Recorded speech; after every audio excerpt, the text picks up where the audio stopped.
G'day walkabouters, welcome back. So I'm not sure what day of the Rise of the Phoenix tour it is still. Oh well, doesn't matter. As long as I'm on the road, who cares, right? So after a nice relaxing night spent at my friend's place, I went to bed far too late, as I do. Woke up in the morning and then promptly fell back asleep again, waking up in the afternoon. Must have needed it. But now it's time to get out of the city and onto the road again. So currently waiting to exit Campbelltown. Just fueled up. It is 4 PM, which is far later than I wanted, but such is life, right? It's the way the cookie crumbles. So anyway, going to head out onto the Hume Highway, I think it is, and head down towards Canberra or Gundagai, one or the other. And then in the morning, I'm going to jet off, hopefully nice and early. We'll see how that goes. I'm not an early riser type person, so we'll see how it goes. It could be very hit and miss. Hit or miss. And we'll head out into the Mount Kosciuszko National Park. See what we can't see there, eh? I'm thinking if I head across to Gundagai, well, I can show you the dog on the tucker box. Might even read out the poem on camera for you.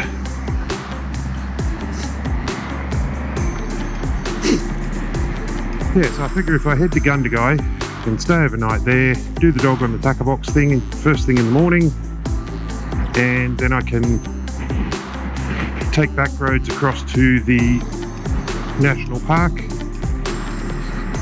have a bit of a poke around that, maybe even go up Kosciuszko if the weather is good. If not, I'll stay overnight somewhere around there. Unfortunately, there's no camping in the national park, or there is a couple of campsites that are there, but depends on whether or not they're going to be full, as it's a weekend now. Oh, look at that giant building going up. Wow.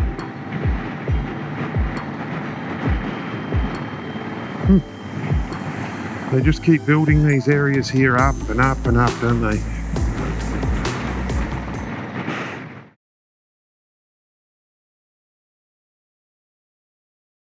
Well, hopefully I found the right way out of town now. I'm on Menangle Road.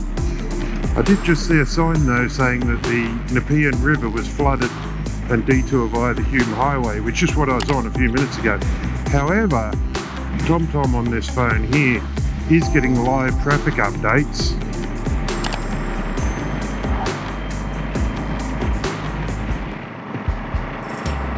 So it should be able to tell me if the road's closed or not. I mean, it's all part of the adventure, right?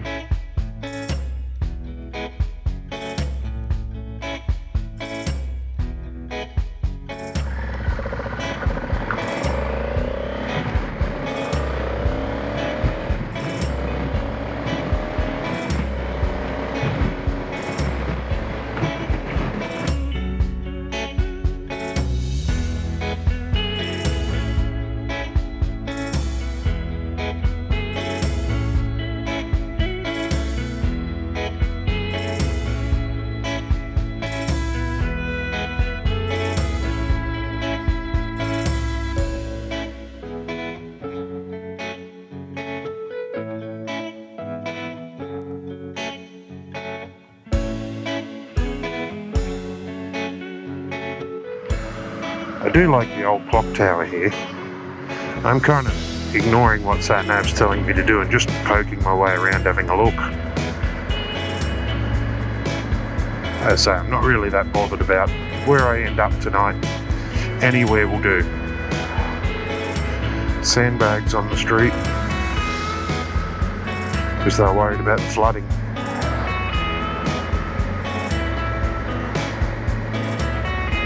Wow, you can see how high that was too.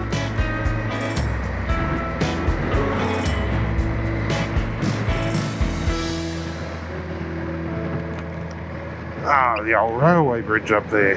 Look at that.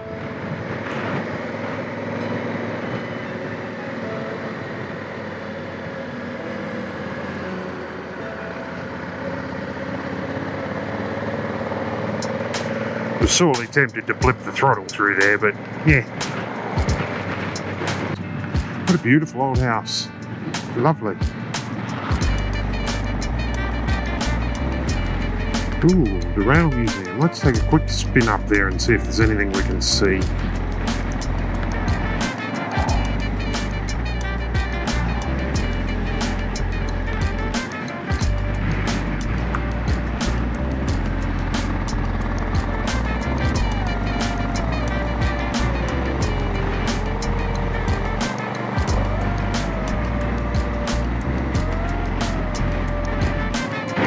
So I'm being followed by another Africa Twin. It's an earlier model than mine because it's only got a single headlight showing. But I wonder if he's on the Aussie Africa Twin owners group. Hello, if you are. Hello, fellow Africa Twin owner in Australia. So that's the Facebook group, Aussie Africa Twin owners. I have no idea where I am going on here. I thought I was finding the Rail Museum. Oh, it's right here. Cool. Oh, he's turning right too. Neato.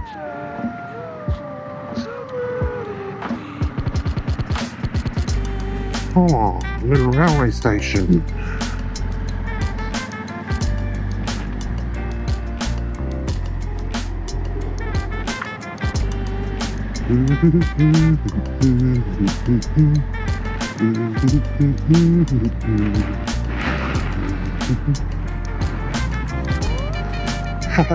He's got his bike loaded up a bit too.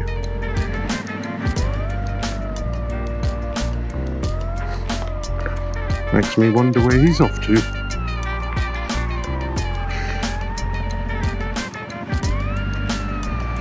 So I wonder what's actually here, because there doesn't appear to be a lot of trains here. Very flash looking building though, isn't it? Like, you know, for a state government building, very flash. Doesn't look like it's open though, because there's no cars here at all.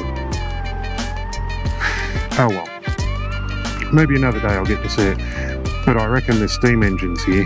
That's cool. Love steam engines. Steam engines rock. Oh, they do have trains. Oh, steam engines. Oh, lovely. Oh, look at this big one here. The front tender on it.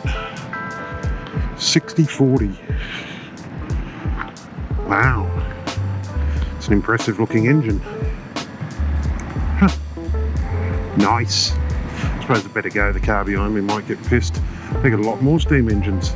And this could very well be where the 3801 is stored. I don't actually know. All the old carriages, the old red rattlers with sleeping booths, sleeping bunks in them, or little compartments at least. Welcome to Balmoral Village. This is definitely not the place where the Queen's Castle is.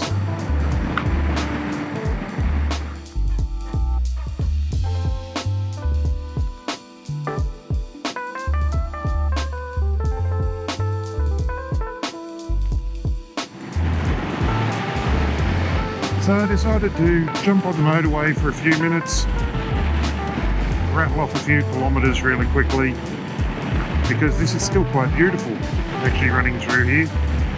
Last time I came through here was literally about 12 and a half months ago.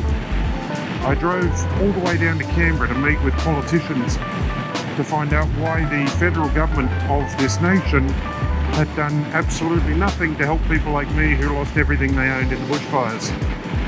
So I jumped in the car, drove down to Sydney, spent the night having a look at the Sydney Gay and Lesbian Mardi Gras, which is always good fun, and then drove on down to Canberra to meet up with politicians. And after 5 hours of meetings in Parliament House in Canberra, basically absolutely nothing came of it.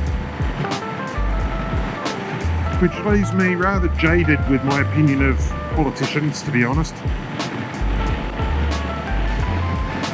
I mean, if one of your constituents came to you Oh, that's a bit windy. Wow. If one of your constituents came to you and said, I want to access my own superannuation to be able to stop myself from having to possibly declare bankruptcy, wouldn't you try and do something to help them do that? They're trying to access their own money. But no, nothing was done at all. Yet, a month later, the coronavirus really struck hard. Australia went into lockdown and people were allowed to access their superannuation to take out $10,000 of that financial year. And then after July the 1st, they could then apply to take out another $10,000 out of their superannuation, claiming financial hardship because they had lost work because of the coronavirus. And yet I was claiming financial hardship because I lost every single thing I owned because of the bushfires, and I was not allowed to touch my superannuation. That was the last time I came down here though. I went down to Canberra, which is 173 kilometres. Melbourne's only 754 from here. So basically I'm pretty much 2/3 of the way between my place and Melbourne now. I just peeled off the motorway and thought I might pop into Berrimah and have a look.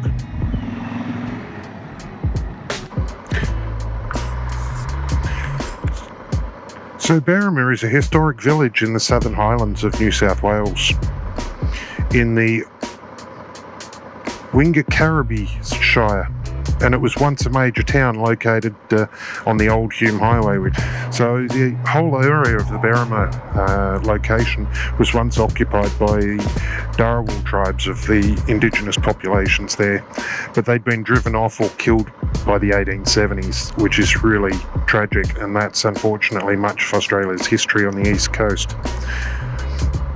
The area was first visited by Europeans in the late 1790s, and John and Hamilton Hume rediscovered the area in 1814.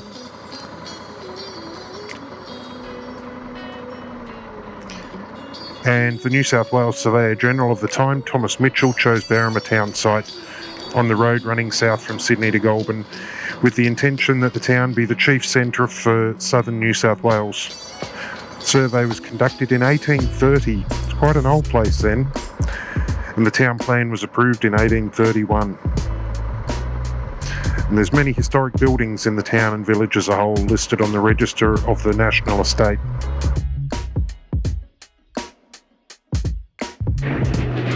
The marketplace, obviously the store, beautiful old building there, wonderful.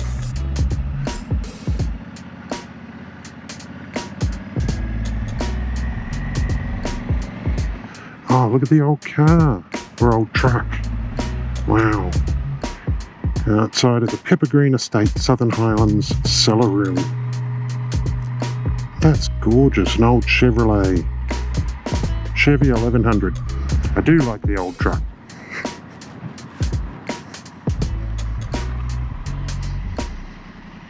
You guys probably can't see it there, but it's so simple inside, just a metal dashboard with a couple of gauges on it.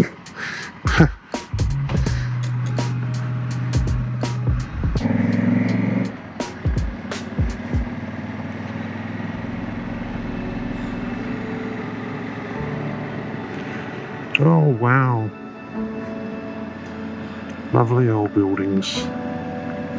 And because this was the main highway going backwards and forwards at one point, a lot of the places are set back from it on little access roads. This is gorgeous, absolutely gorgeous. Oh wow, that looks like a castle. Let's see what it is. That is the entrance to a castle, I swear.